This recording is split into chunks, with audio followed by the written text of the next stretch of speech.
she shifted her broken left arm on the pillow it was propped on, looking for a more comfortable position. The movement caused the incision in her abdomen to pull, making her wince. Being injured like this sucked so bad it wasn't even funny. Cabot brought a plate of brownies and a steaming mug of the lemon tea she loved when he came to sit with her on the sofa, moving carefully so as not to jar her. "Thank you." "You're welcome. Did you have a nice visit with Henry?"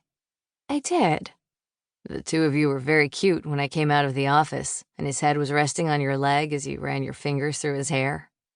"He's my baby brother and needed advice about a woman named Sierra who he might be in love with, except she doesn't want him to be in love with her. Not yet, anyway." "Ah, a conundrum to be certain. What's he going to do?" "He was heading back to Boston to try to figure that out. I've never seen him so forlorn over a girl before, or I should say, a woman. It's hard to believe he's all grown up." "It's sweet the way they all come to you for advice." "They always have." Sarah, the youngest of the 8 Colemans, had been by to see her in the hospital before she headed back to school at Northeastern, where she was in the 4th year of a 5-year nursing program and wasn't sure she still wanted to be a nurse. That was a situation Izzie planned to keep tabs on in the weeks to come. My mom had a lot on her plate taking care of all of us after my dad left. I sort of stepped into the role of counselor-in-chief to the younger ones, and it's a title I've retained as they became adults. Allie was working way too much and had no life otherwise. Vanessa was at loose ends after leaving her job. Jackson continued to play the field while bartending and wasn't in any apparent rush to grow up. And Henry had no idea what he wanted to do with his life. Despite the 3-hour drive between her and her siblings in Boston, Izzie stayed in close touch with them and wasn't at all surprised that they'd come running home when they heard about her accident. "They're lucky to have you." "I love them very much." Izzie eyed him over the mug of tea. "What are you doing here?" The question popped out of her mouth before she took even so much as a second to ponder whether she should come right out and ask it. His brows lifted in surprise. I believe I'm helping to keep you out of rehab." "I have a mother, 7 siblings, 10 first cousins, an aunt and uncle, and a grandfather, all of whom would have moved in to stay with me." "Oh, well, if you'd rather have one of them, I'd certainly understand. I can go." "Cabot, I'd rather have you. But what I don't understand is why you're doing all this when you didn't call me after the wedding or after we had dinner in Boston. I really thought you'd call me both times, and when you didn't, I was very disappointed."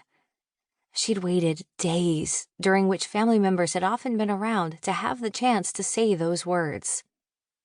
"I'm sorry. I wanted to call you. Both times." He released a huff of laughter. "You have no idea how much I wanted to call you." "Why didn't you?" He looked down at his mug full of the black coffee he drank throughout the day. That was something she'd learned about him since they'd come home from the hospital. "You see, the thing is, I'm not relationship material, and you deserve to be with someone who can give you all the things you deserve. That's not me." If possible, Izzie was more confused now than she was before. Pre-accident Izzie might have let it go and chalked it up to 2 people who were on different wavelengths. Post-accident Izzie, who was giving thanks for having survived an accident that probably should have killed her, wasn't willing to let it go that easily. "I don't know what that means." He was quiet for so long that she began to wonder if he was going to say anything else. The last relationship I was in was with my wife." Izzie did some fast math in her head. Mia was 27 and had been missing for 25 years. "Seriously?" "Yep. She did a real number on me, as you can imagine." "So there hasn't been anyone since then?" He shook his head. "At all?" "Here and there, encounters, one-night stands, surface stuff, which was how I wanted it." Oh. She had no idea what to say to that. He hadn't been serious with anyone. "How old are you?" She'd never gotten around to asking him that question before now, but knew he was at least a decade older than her. 48. I had Mia when I was 21, probably too young to be having kids. But I loved her mother and thought we were...